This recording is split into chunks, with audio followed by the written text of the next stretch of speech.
Hey guys, welcome back to MuscleMentor.net. I'm Brad Hull and this is Justin Harris, and we are taking questions off Instagram right now. And the next question is the role of various supplements versus salt in getting the best pump.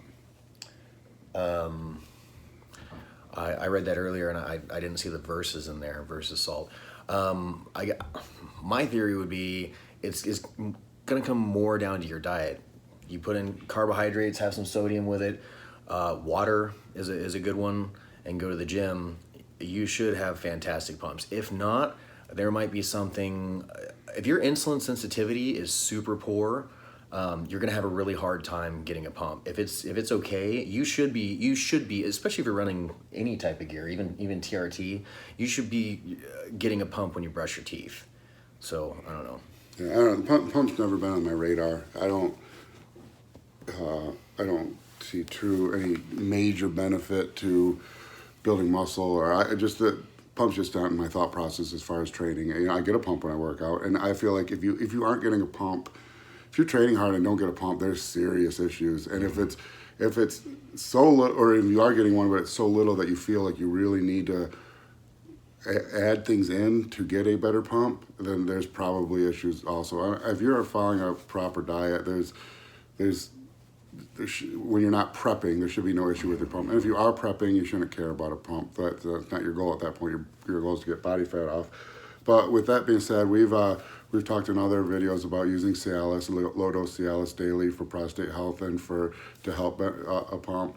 As far as sumps like nitric oxide or glycerin, this is not my bag. I guess I don't see any true. I mean, some minimal benefit of nutrient uptake, but you're training the muscle, you're bringing blood in the muscle. If you're not bringing blood in the muscle, you're basically not training the muscle. So if you're looking at nitric oxide, things like that for better nutrient delivery, I think you're splitting hairs over something that's not making a difference, because if you need nitric oxide to get enough of a pump to deliver nutrients, something's seriously wrong, because you should be getting more than enough of a pump and blood flow through the area to deliver nutrients with or without nitric oxide. Yeah. Now with salt, that's another thing. Why does salt work? And I'll actually recommend this when people are very low carb and dieting and late in a prep, adding baking soda to their adding baking soda to their inter-workout shake or their water, whatever they drink. And the baking soda, just because it's carbonate, so it makes it kind of carbonated, a little fizz, which is nice. And but it's sodium bicarbonate, so you get the sodium also. And the thing is because salt is a transport. It carries water and it carries glycogen in the muscle, and it's just basically sodium in your bloodstream is going to draw water into the bloodstream, and then when that your blood volume is higher, and so then when that same high volume fluid in the blood gets to the muscle that's working, it's going to swell the muscle up more.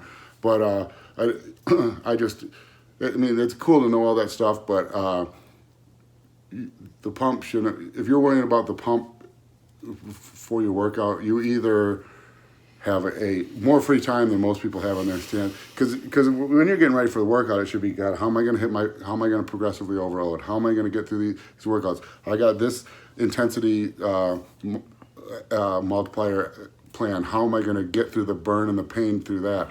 You know, how's my meal timing lined up?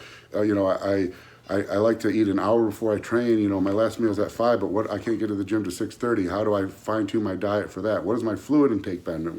Fluid intake's big. 99% of bodybuilders are dehydrated all the time, and that's because of stimulants. That's because of all kinds of things.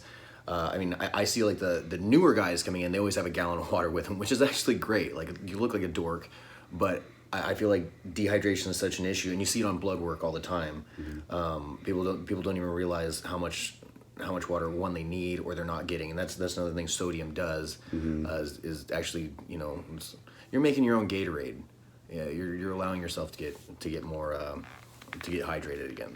But I would pump's great, but I would make sure you're putting far more focus on other aspects of diet and training to prepare for your workouts than getting what kind of pump you're going to get.